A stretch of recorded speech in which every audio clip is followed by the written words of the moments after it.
검찰이 김건희 여사 명품백 수사에 지금 속도를 내고 있습니다. 이원석 검찰총장은 전담 수사팀을 꾸려서 신속하고 철저하게 수사에서 진상을 규명하라 이렇게 지시를 했습니다. 특수부 검사까지 3명을 증원했습니다. 김 여사 대면 조사도 이르면 이달 내에 이루어질 것으로 알려지고 있습니다. 자, 총선 앞두고 정치적 중립성을 의식해서 수사 속도를 조절하는 등 이 고발장이 접수된 지 5달이 넘도록 수사에 진전이 없다가 이렇게 갑작스럽게 수사를 하겠다 이렇게 밝히는 배경을 두고 민주당은 김건희 특검법을 피해 보려는 꼼수 아닌지 의심됐다 이렇게 의심을 했고요. 조국 대표도 김 여사 사건을 슬그머니 덮으려는 의도 아니냐 이렇게 비판을 했습니다. 그런데 이제 그동안 검찰 내부에서 검찰이 이렇게 수사를 미적거려도 되는 거냐 이런 비판 여론이 있었고 더 미룰 경우 검찰이 의심받는 일이 생길 거다 이런 인식이 팽배했던 것으로 전해지고 있습니다. 자, 여당은 여당대로 또 의심을 합니다. 이 총장 임기가 이제 9월로 끝나는데 임기가 곧 끝날 총장이 독재 행보를 하는 게 아니냐. 윤 대통령 본인이 윗선 항명으로 대통령이 됐고 한동훈 위원장도 대통령과 갈등을 표출하면서 체급을 키우지 않았느냐 이렇게 이야기를 하는 여권 관계자도 있다고 합니다. 그런데 민주당 역시 또 특검 방해 차원이라는 것 외에도 아시겠지만 얼마 전 쌍방울 대북 송금 사건, 이화영 전 부지사 술자리 회유 사건 의혹에 이원석 총장이 직접 나섰지 않습니까? 공당인 민주당이 이 전 부지사 거짓 진술만 믿고 끌려다녀서는 안 된다. 이게 강하게 반박을 했습니다. 그래서 이원석 총장이 제2의 윤석열 한동훈이 되려는 게 아니냐 이렇게 공격한 바 있습니다. 글쎄요. 제가 볼 때는 총장이 해야 될 일을 좀 너무 늦게 하다 급히 한 것 같은데 정치권에서는 또 정치공학적으로 해석을 하는 것 같습니다. 교수님은 어떻게 보세요? 예, 지금 뭐 앵커님이 말씀하신 말이 맞죠. 그동안에 뭐 하다가 이제 뒤늦게라는 표현이 정말 정확한 표현입니다. 그동안에 뭐 하다가 이 온 국민의 관심이 집중된 정쟁의 소지가 된 이런 사건을 이제 수사를 하느냐라는 건데 사실은 김건희 여사의 명품백은 초기에 수사를 했으면 이렇게 그 정쟁의 소지가 되지 않고 이번 총선에서 여권이 밀리지 않는 그런 상황으로 갈 수도 있었는데 이거 가만히 놔두다가 정말 그 키운 거거든요. 이런 점에서 참 안타까운데 그래도 뒤늦게라도 잘했다. 그러면 이원석의 의도는 뭐냐라는 생각을 하면 검찰처럼 이 정치권의 이 향배에 민감한 조직이 없지 않습니까? 네.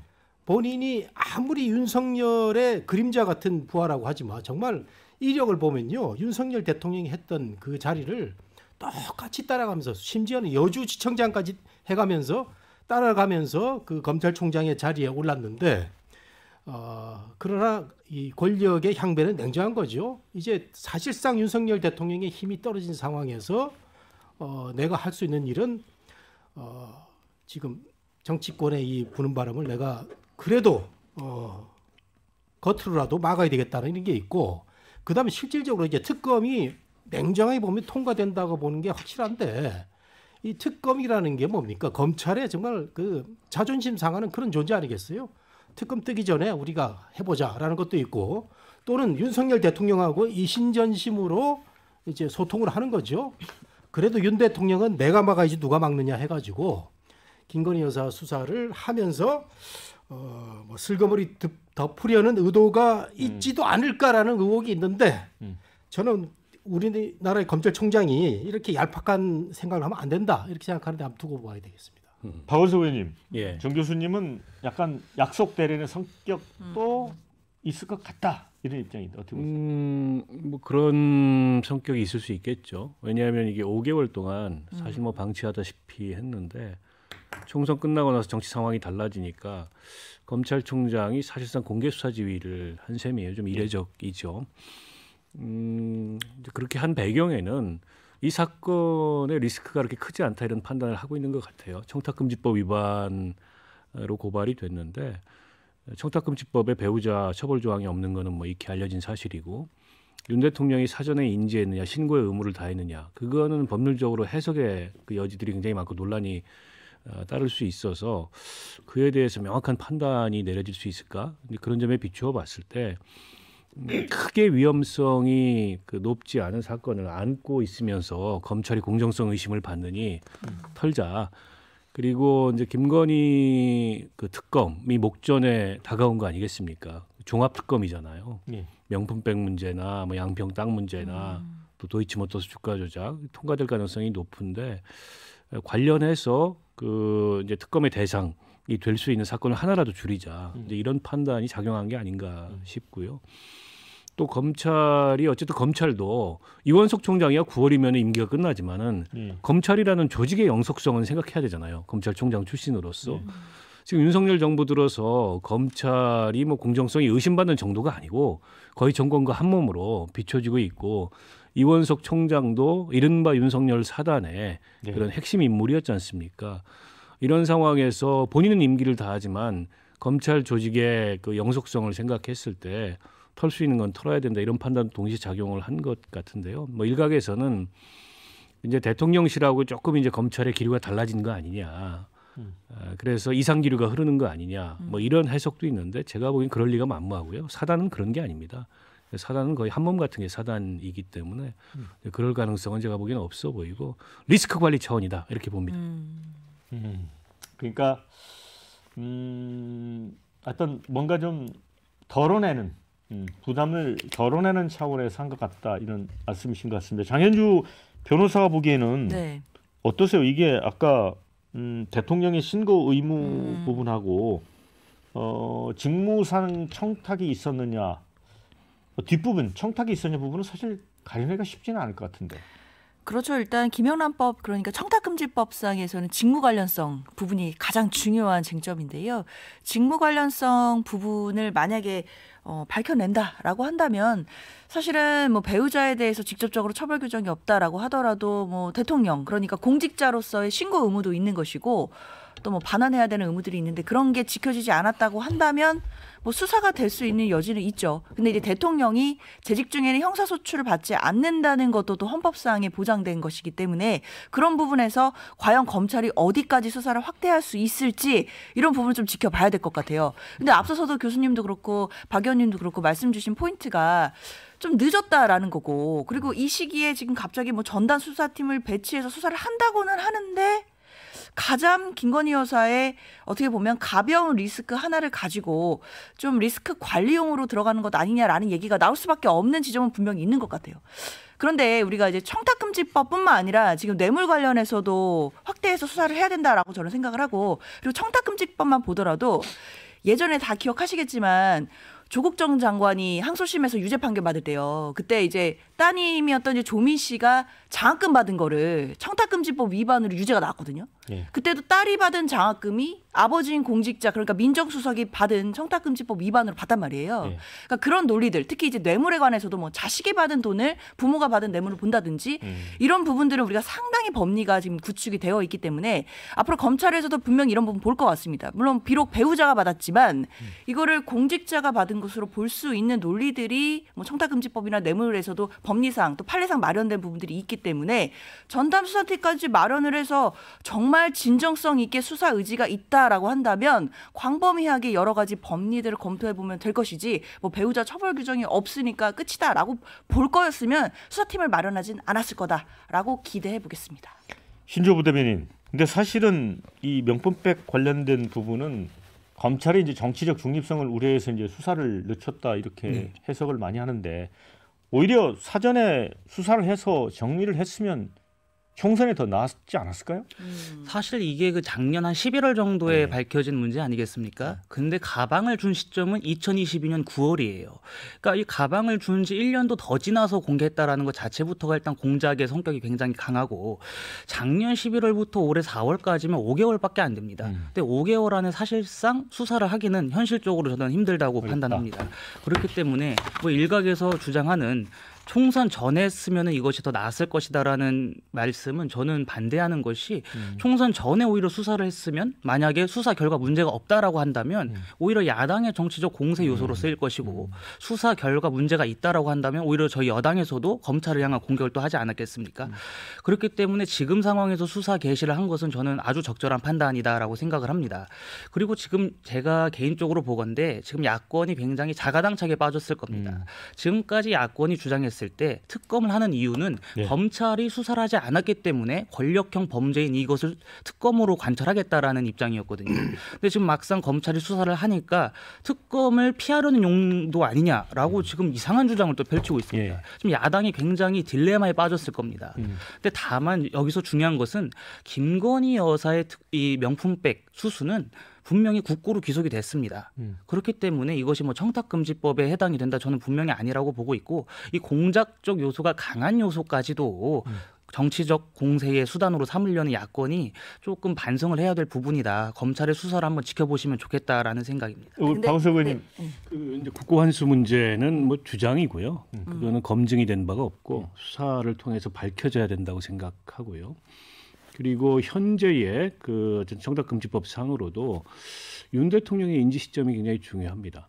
언제 인지했느냐, 그리고 그에 대해서 윤 대통령이 어떤 조치를 취했느냐, 그 부분도 수사가 돼야 될 그 사항이라고 보고요. 그리고 중요한 거는 도이치모터스 주가 조작 관련된 사건은 고발된 지 4년이 넘도록 여전히 잠자고 있다는 겁니다. 이원석 총장의 수사지휘권이 없다 그래요. 이 사건 관련해서는 수사지휘권이 회복이 안 됐기 때문에 그 노무현 정부 때, 문재인 정부 때, 문재인 정부 때 수사지휘권을 배제해 놓은 게 여전히 추미애 전 계속되고 장관이, 있는데 문제는 모든 사건을 검찰이 총장이 수사지휘를 해서 하는 게 아니거든요. 고발된 지 4년이 넘은 사건이 그냥 잠자고 있어요. 그리고 관련자인 권오수 회장은 1심에서 유죄 판결을 이미 받았고 또 김건희 여사 명의의 계좌 3개가 주가 조작에 활용됐다는 게 그 판결을 통해서 명백하게 드러났고 장모인 최은순 씨도 23억 가량의 차익을 올렸다는 사실이 드러났는데 이 사건은 잠자고 있어요. 그러면 결국 리스크가 작은 사건을 수사를 하고 리스크가 큰 사건이 여전히 묵히고 있다. 이런 판단밖에 안 드는 거거든요. 그러면 도이치모터스 주가 조작 사건에 대해서도 검찰이 공정성에 의심을 사지 않으려면 수사에 착수하든가 어떤 처분 결과로 내야 돼요. 대한민국 사법체계에서 피고발인 김건희에 대한 처분 결과가 4년 동안 없다는 건 정상이 아닙니다. 근데 이 그 주가 조작 의혹 사건은 권오수 씨에 대한 2심 판결 6월에 있다고 합니다. 그거 지켜보고 한다는 그 얘기도 있더라고요. 그러니까 그 도이치모터스 사건도 그렇고 이 사건도 그렇고 저는 근본적으로 우리가 따져봐야 될 게 그 우리 사회에 이제 도덕성에 관한 문제가 최고 권력자의 가족, 이 배우자로 나타난 건데, 근데 제가 우리 신 대변인한테 오늘 조금 실망을 한 게 뭐냐 말이죠.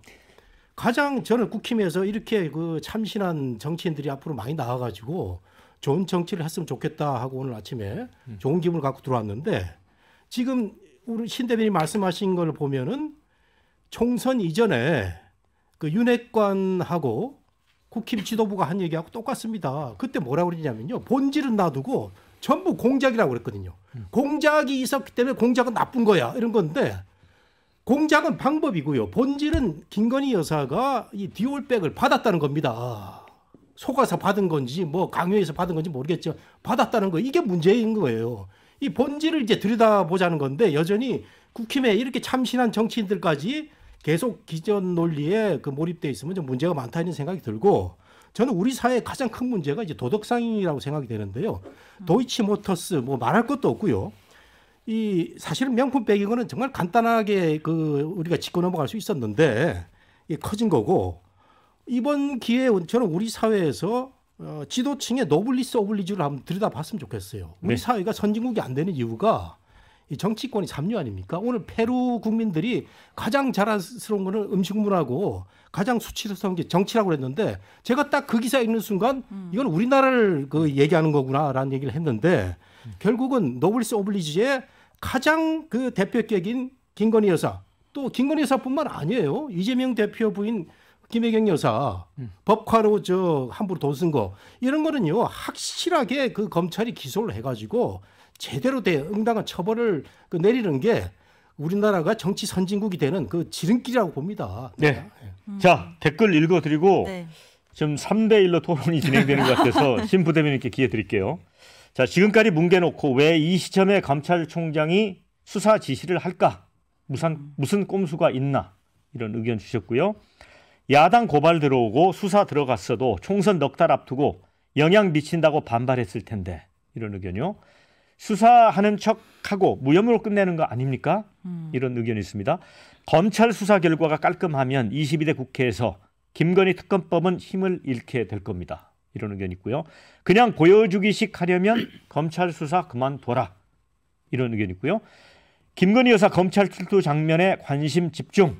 만일 나오면 오히려 여론 나아질 듯. 자, 신조 부대변인 반론도 하시고요. 지금 아까 댓글에도 나왔지만 이제 김 여사가 소환 조사에 응할지 거부할지 이것도 좀 관심사예요. 어떻게 보세요? 제가 보기엔 김건희 여사가 영부인이라는 그 직함이 있기 때문에 직접적으로 검찰에 출두할 것 같지는 않습니다. 뭐 서면 조사로 해도 되는 것이기 때문에 뭐 그럴 것 같고, 일단 기본적으로 이 문제의 본질은 저는 공작이라고 보는 것이 제가 아까 말씀드렸던 시점의 차이가 있다라는 겁니다. 만약에 이분들이 진짜로 이 김건희 여사가 이 고가의 선물을 받았다라는 것을 밝혀내고 싶었다면은 준 직후에 이 영상을 공개해야지 맞는 거 아니겠습니까?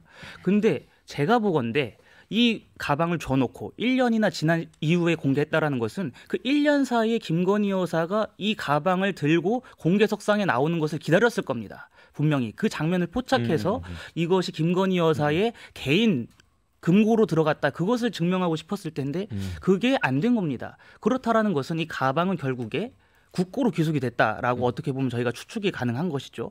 그런 상황에서 과연 이 문제, 이 간단한 문제를 특검까지 갈 것이냐, 저는 아니라고 보는 겁니다. 왜냐하면 지금 작년에 민주당 등 야권이 주장해서 통과시켰던 특검의 가장 문제가 뭐냐면 언론 브리핑을 매일 할 수 있게끔 했습니다.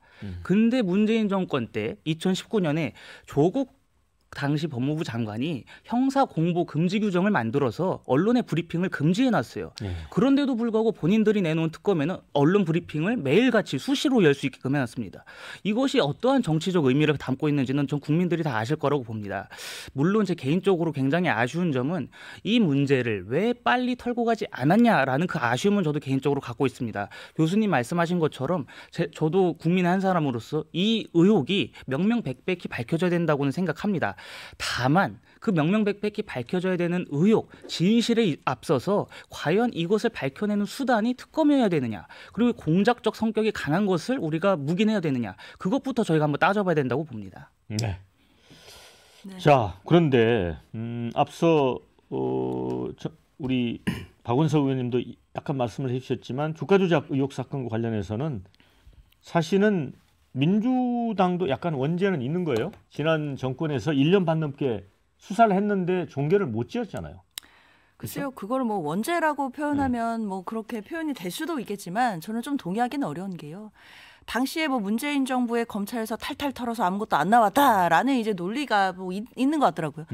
근데 문재인 정부였던 건 맞지만 당시에도 검찰총장은 윤석열 검찰총장이었던 것도 변함없는 사실이거든요. 그리고 그때 만약에 혐의가 없으면 결론을 냈으면 되는 거 아니겠습니까? 그리고 지금 윤석열 정부가 들어온 지도 2년이 지났잖아요. 그 2년 동안 그 많은 시간들이 있었는데 그 시기 동안 정말 탈탈 털어서 아무것도 없었더라면 불기소하면 되는 거 아닙니까? 근데 무혐의 처리를 한다든가. 근데 그런 게 지금 없이 그대로 사건을 들고 있는 상황이고, 사실 뭐 앞서서도 많은 이야기가 나왔지만 검찰이 항상 이런 공정성의 의심을 받는 건 뭐 이런 수사 시기라든지 뭐 수사 대상이라든지 수사 어떤 혐의에 따라서 그때그때 좀 다른 모습을 보여주기 때문이라고 생각을 해요. 이것도 명품백 관련된 의혹이 나온 게 벌써 작년이고 국민적인 많은 또 분열과 논란이 있었는데 이제 와서 총선 참패한 이후에 이제 와서 또 시기를 봐서 막 수사를 하겠다라고 하니까 당연히 야당에서 볼 때는 이거 다른 꼼수 있는 거 아니겠느냐 의심할 수밖에 없는 것 같고요. 그리고 뭐 공작이다 이런 얘기는 계속 나오지만 글쎄요, 저는 계속 기억나는 게 한동훈 전 장관이 그때 민주당 의원의 뭐 그 무슨 금품 수수와 관련된 거 체포동의안 설명으로 국회에 오셔서 돈봉투 부스럭거리는 소리가 그대로 녹취된 거 뭐 처음 듣는다 막 이런 취지로 발언하셨던 거 저 아직도 기억나거든요. 당시에는 녹취록이었어요. 이거는 영상이에요. 너무나 명백한 영상이 있음에도 이것을 공작이다라고 말씀하시는 것을 국민들이 들으시면서 참 뭐라고 생각하실지는 좀 우려가 됩니다. 네, 자 이제 또 하나 이번 주에 주목되는 게 이제 9일 날 윤석열 대통령이 이제 기자회견을 갖습니다. 이게 취임 100일 기자회견 하고 나서 뭐 거의 이제 1년 8개월 만에 일인 것 같습니다. 근데 도어 스태핑도 중단이 됐었고, 그래서 이제 뭐 그 어떤 질문 주제에 제한이 없다. 그래서 뭐 김여사 문제나 뭐 이제 최상병 관련 사건 여러 가지 이제 질문이 나올 것 같습니다. 그런데 최상병 특검법이 이제 얼마 전 통과가 됐잖아요. 여기에 대해서 기자들이 거부권 행사 여부를 물을 것 같아요. 그죠? 뭐 비서실장이 시사를 했습니다만 네. 당연히 대통령 기자회견 이후에 질의응답이 이루어진다면은 가장 큰 관심사 중에 하나일 테니까 질문이 나오겠죠. 저는 윤 대통령이나 대통령실도 기자회견의 화법에 대해서 이런저런 고민들이 있을 것 같아요. 그 동안에는 주로 윤 대통령이 장황하게 이제 설명을 하거나 말을 많이 하거나 내지는 이제 뭐 법리나 논리를 앞세우거나 이런 식의 화법을 썼는데 그게 이제 국민들한테 공감을 얻기 어렵다는 게 이번 총선을 통해서 확인됐기 때문에 이게 이제 설득이나 설명보다는 어떻게 공감을 이끌어낼 건가 이게 관건일 텐데 지금 최상병 특검법 관련해서도 대통령실의 그 태도나 입장을 보면 결국에는 이게 뭐 법리적으로 맞지 않는다, 원칙에 맞지 않는다 이런 거예요. 그러니까 지난번에 총선 전에 대통령이 의대 정원 문제 관련돼서 기자회견을 열어가지고 뭔가 전향적인 입장 표명을 하리라고 기대를 했는데 장황하게 50분 동안 의사 파업의 문제점이 뭐고 정부 입장의 정당성이 뭐라는 걸 주장해가지고 그게 총선에 커다란 역효과를 불러일으켰던 측면이 있고 총선 이후에 국무회의 석상에서도 정부의 정책 방향을 옳았다, 국민들의 변화를 체감 못했다, 뭐 이런 식의 크게 이제 총선 민심과는 동떨어진 입장을 취해서 그 뒤로도 여론이 계속 악화됐는데요.